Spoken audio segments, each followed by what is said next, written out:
Hello, કેમ છો? જય દ્વારકાધીશજી, જય જગન્નાથ, હર હર મહાદેવ. આજના વિડીયોની અંદર હું થોડું ફોકસ કરીશ દૈનિક રાશિ ભવિષ્ય ઉપર. આપણને જે ન્યૂઝપેપરની અંદર, મોબાઈલ એપ્લિકેશનની અંદર કે ઘણા બધા ન્યૂઝ ચેનલની અંદર આપણે જોતા હોઈએ છીએ કે આજનું રાશિ ભવિષ્ય, અને એની ઉપરથી આપણે નક્કી કરતા હોઈએ છીએ કે આપણે કેટલા કામ ઉપર કેટલું ફોકસ કરવું, અથવા તો મારો દિવસ કેવો જશે, એનું આપણે સૌથી પહેલાં સવારમાં ઉઠીને શરૂઆતમાં ન્યૂઝપેપરની અંદર આ વાંચતા હોઈએ છીએ ફળકથન તરીકે. સો આ કેટલા હદે સાચું હોય છે, આમાં તથ્ય કેટલું છે અને આમાં સત્ય કેટલું છે? કારણ કે આ હોય છે એ જનરલાઇઝ પ્રિડિક્શન હોય છે. ભારતની અંદર જેટલા પણ લોકોએ પોતાના નામ પોતાની રાશિ પ્રમાણે પાડ્યા છે એ બધા માટે આ કોમન પ્રિડિક્શન રહેતું હોય છે. તો હવે આમાં તમારે લગતું કેટલું સાચું અને કેટલું ખોટું? કારણ કે આપણે તો આપણી રોજિંદી ટેવ પ્રમાણે સવારમાં ઉઠીને છાપું ખોલીને પહેલાં આ વાંચતા હોઈએ છીએ કે આજનું રાશિ ભવિષ્ય, તો મારા માટે આજનો દિવસ કેવો છે, મારે કોઈ કામ કરવું છે તો મારા માટે આ દિવસ કેવો રહેશે. તો આ બધી વસ્તુઓ કેટલા હદે સાચી હોય છે? કારણ કે દરેક ન્યૂઝ ચેનલની અંદર, ન્યૂઝપેપરમાં, એપ્લિકેશન્સમાં બધું જ જનરલાઇઝના બેઝ ઉપર તમે જોવા જાઓ તો ઇન્ડિવિજ્યુઅલ પર્સન ટુ પર્સન આ વેરી થતું હોય છે. તો હવે આની અંદર કેટલું સત્ય છે?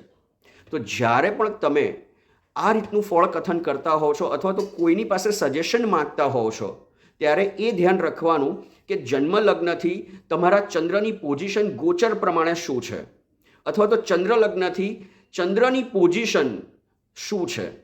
તો ખાસ ધ્યાન રાખવાનું કે જ્યારે પણ તમે આવું કોઈ પ્રિડિક્શન કરતા હોવ છો ત્યારે ચંદ્રની પોઝિશન જો પહેલા, ત્રીજા, સાતમા, 10મા અને 11મા ભાવની અંદર છે તો એ હંમેશા તમારા માટે પોઝિટિવ રહેશે.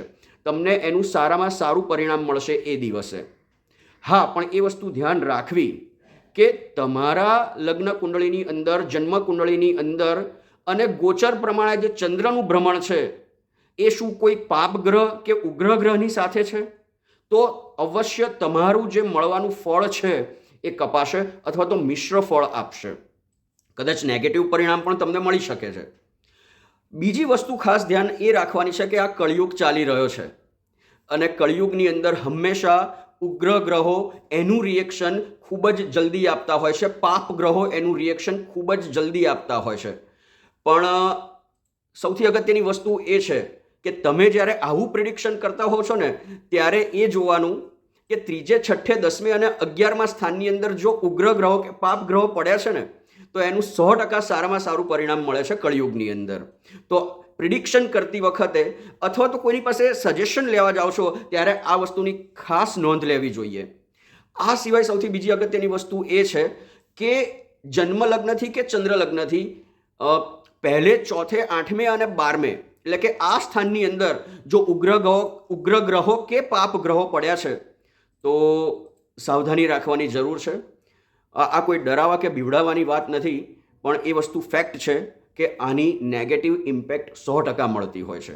તો જ્યારે પણ તમે રાશિ ભવિષ્ય વાંચો છો અથવા તો દૈનિક રાશિ ભવિષ્ય વાંચતા હો છો કે કોઈને પૂછવા જતા હો છો કે આજે આ કામ કરવાનું છે, તો એ વસ્તુ ખાસ ધ્યાન રાખવી કે તમારા ચંદ્રનું બળ કેટલું પહોંચે છે, કઈ રાશિમાં ચંદ્ર છે, જન્મ લગ્નથી, ચંદ્ર લગ્નથી અને કયા ગ્રહોની સાથે એની ઇમ્પેક્ટ છે.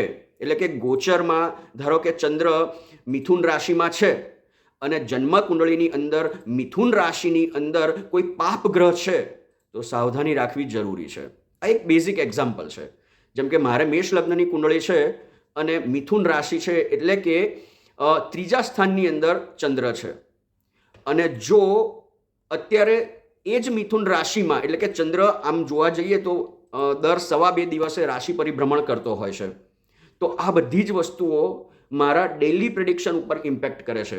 જો ધારો કે મિથુન રાશિની અંદર ગુરુ છે અને ગોચરમાં ચંદ્રનું ભ્રમણ એ મિથુન રાશિ ઉપર જ છે, તો તમારો દિવસ એકદમ સરસ જવાનો છે, તમારા કાર્યો સંપન્ન નીવડવાના છે.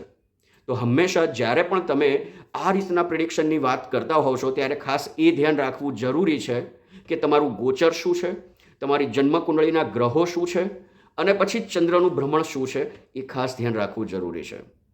આપને આના લગતા કોઈ પણ બીજા પ્રશ્નો હોય તમે મારો સંપર્ક કરી શકો છો. મારો ફોન નંબર છે 8905197368 અને 7984366153. કોમેન્ટ પણ તમે કરી શકો છો. શક્ય હશે એટલો જલ્દી જવાબ આપવા હું પ્રયત્ન કરીશ. આપ સૌના દિવસો ખૂબ જ શુભ નીવડે, આપના દરેક કામ સાર્થક થાય એવી દ્વારકાધીશજીને પ્રાર્થના. જય જગન્નાથ, જય દ્વારકાધીશજી, હર હર મહાદેવ, જય શ્રી રામ.